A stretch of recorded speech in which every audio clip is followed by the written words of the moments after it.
Hey guys, and welcome back to another video, and this time it is going to be on A Clockwork Orange by Anthony Burgess. A Clockwork Orange was first published in 1962 and it has only 213 pages. Now the book is written in a first person narrative and it has the slang, shall we say, it's called nadsat. I think I've pronounced that right. And I actually had to look up a good explanation of what nadsat is, and it is classified as an Anglo-Russian slang. Now the book focuses on the main character Alex and his friends Georgie, Pete and Dim, or his droogs as it is known in Nadsat.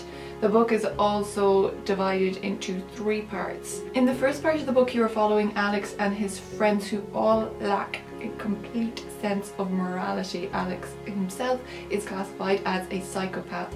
You are following them while they are carrying out what they describe as acts of ultra-violence. This can be from beating people up to raping people to burglary. This continues until Georgie tries to usurp Alex's authority whilst they are in the midst of a large burglary. They knock Alex unconscious and leave him there by himself for the guards or cops or police is a good word, to find. Alex is then taken by the police and sentenced to 14 years in prison.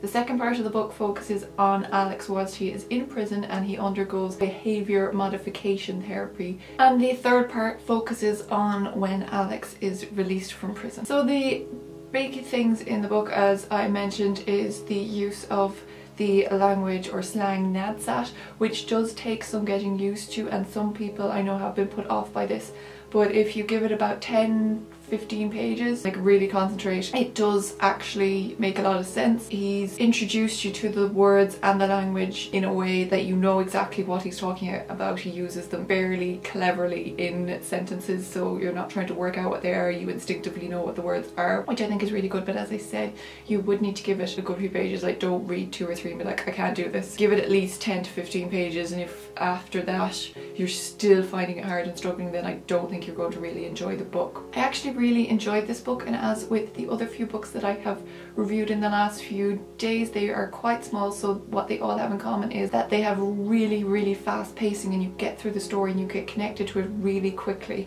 which I think is good because it keeps the momentum going, and especially with the use of nadsat in this book, I think that needs it for you to stay with the book. Otherwise I think you'd give up on it very easily. You also get to know Alex. As I said, he is described as a psychopath, but he's also a psychopath that really enjoys Beethoven, which is and isn't a surprise, I guess.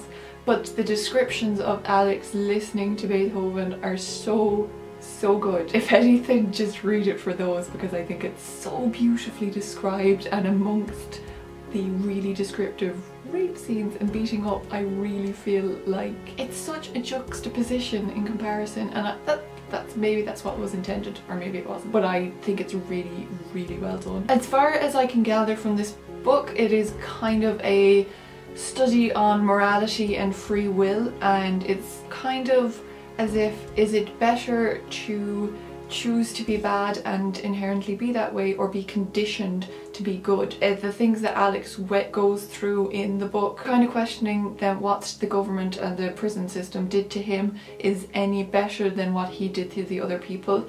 You know, it's more like, well, who's the victim in the first place? The people that he beat up are obviously victims, but is he not a victim of what they did to him? So it does throw up some questions within the book, and I think that's really good because it makes you think about what's actually going on, and, you know, right and wrong in certain situations, which I think can be really black and white to some people, and it kind of throws up, is there shades of grey? The other thing I will point out is, depending on where you are, there is a different ending. I have the English book and there's 21 chapters, and the American version has the last chapter removed, which changes the tone and ending of the book completely. So if you're buying it, or depending on where you are, just know that there is different endings. I personally like the UK ending, and obviously I can't talk anymore about that. I feel it was kind of wrong to take out the last chapter of the book.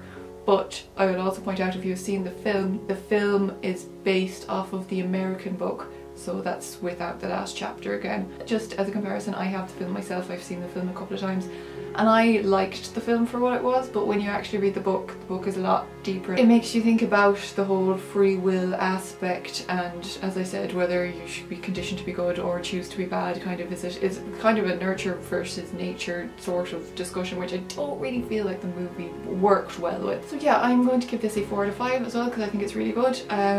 Only issues I said would be trying to get used to the language, and if you are in any way sensitive to issues of such as rape or beatings or any of that sort of thing, then you may not like this book, so that is something to bear in mind. But otherwise I think it's really, really good, and at 230 pages I think it's a quick read, so definitely worth picking up. So yeah, that is it. I hope you enjoyed this. Please give it a like and subscribe if you are not already subscribed. I shall see you in my next video. Thanks for watching.